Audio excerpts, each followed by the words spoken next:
Recently, I've been pretty obsessed with a game named Barotrauma. The best way I can describe it is that it's a very difficult submarine management sim in which you create and command a crew and complete objectives while being chased by deadly sea monsters. It's procedurally generated, and to show you just how fun the storytelling in this game can be, I'm going to tell you my first game away from the tutorial. There I was, Captain Eugene Krabs. I need a fucking mission! Electrical engineer Serena Bassnett and mechanica Christiana Lawson on a station named Zamaraska. After running around for a bit, I found someone offering my crew a job. A simple wreck salvage. That sounds too easy, lad. I spent some marks on a hull upgrade quickly before setting off on my grand adventure with my crew. Setting the autopilot for the next available destination, I began to make my journey out of the abyss. Autopilot is good for leaving a station and setting course, and also if you need to walk around the ship, but it is very slow. I prefer to steer manually, which isn't hard so long as you pay severe attention to your velocities. You don't want to be going some crazy speed in any direction because of these walls that ping on the sonar. Since we were fine on mechanical repairs and I had an engineer maintaining the reactor, I decided to go ahead and tell Christiana to operate the weapons in case we came across anything we didn't want. Listen to me fucking harmonica solo!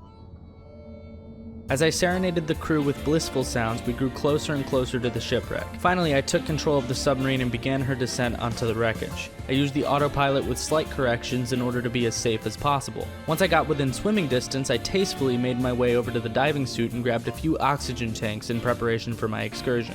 Once I finally got out and began exploring, I was haunted by the fact that for miles there was nothing. I was so small in comparison to just the submarine, and the submarine was small in comparison to the ocean I was in. For just a game, it did a great job at making me feel rather feeble. I approached the wreck only to realize that there wasn't a way in. God fucking damn it! So I swam my stupid ass back up to the submarine and blasted away at the wreck in order to make myself a hole to get into. This was a really stupid idea. In reality, I should have figured another way out because the sound of the coil gun was to blame for what happened next. I quickly made my way upstairs and put my suit back on and swam out into the cold, barren ocean, only to immediately find out it wasn't barren at all. What the fuck? I didn't realize it at the time, but I find myself extremely lucky that the AI didn't take me out. It was near misses for sure. Any lower weapon skill and I may have found myself biting the dust. Some baton in hand, I made my way back to the wreck and swam through the blasted hole and into the wreckage. I finally felt like I was doing a mission. Until I found out I needed a crowbar. This shitty wreck can suck on me cock! Once aboard, I looked around for a crowbar but kept hearing the sound of a leak. I confusedly made my way down to the bottom deck only to get stuck by a creature called a spineling. Spinelings can shoot through your hull and stick needles directly into you. They're responsible for a shit ton of leaks. The flooding caused my nav system to break down, which meant essentially we were in a floating metal coffin. I ordered my electrical and mechanical engineers to get to work on the rest of the ship while I went ahead and began fixing the nav system. Even though my engineering trait was low, I thankfully pulled it off without a hitch and immediately set a course for anywhere else. We repaired the ship back to full capacity and I descended towards the wreck once more. This time, I caught the fucker causing us grief on sonar and had Christiana dispose of it. Finally, for the third time, I swam out into the open ocean and descended onto the sub-wreckage. After looting, I found one body amongst the wreckage named Doria Holter. Was this a harbinger of what was to become of my crew? I quickly brushed these feelings off and went back to the submarine with the loot and piloted our way to Nome. It wouldn't let us dock, so I picked a new destination, and apparently because of that, we failed the fucking mission. That meant no marks. Just a beaten, bleeding crew and no marks for a new hire. We needed another job. Quick.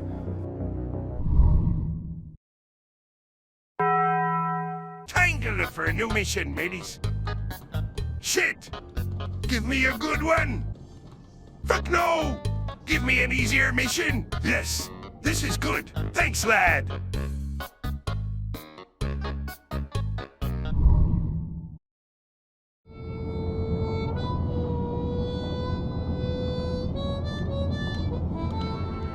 Nothing too much of note happened on the personnel trip other than a few ice spires, which I tactfully avoided, and the occasional creature.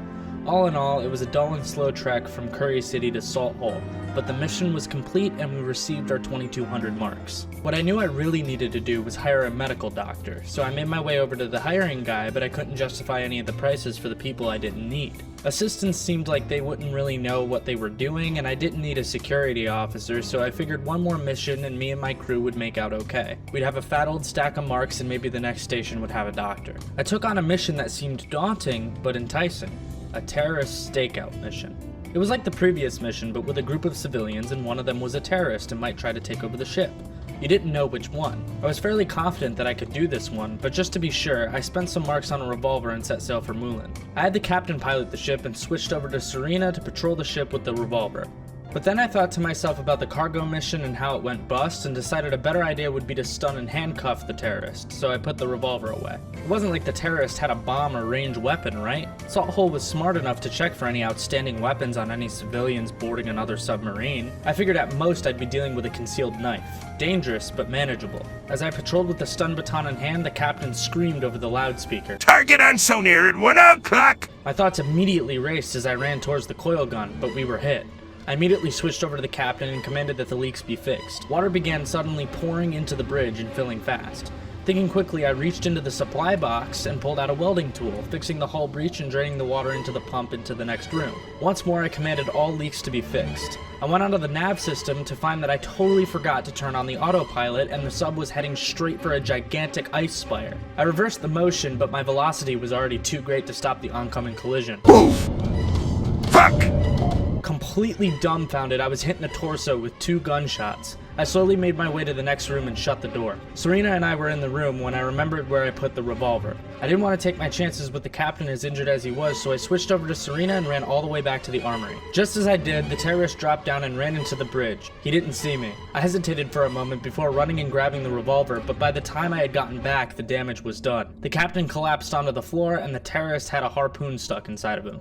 Christiana was dead. As it turned out, the looted harpoon gun from the wreck earlier came back around to poetically shut down the biggest threat the crew had faced yet. I immediately took charge and attempted CPR on the captain, but the flood siren began going off again. I knew that we didn't have much time, and no one was piloting, so I ran over to the med bay to try and find anything I could to help Mr. Krabs, but to no avail.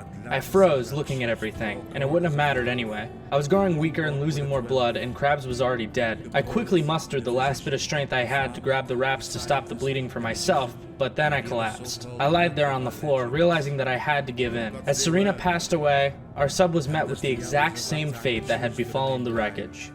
We were going to be another pillage mission for a different crew, and to the bottom we sank. Oh yeah, did I mention this all takes place on Europa? Wake up!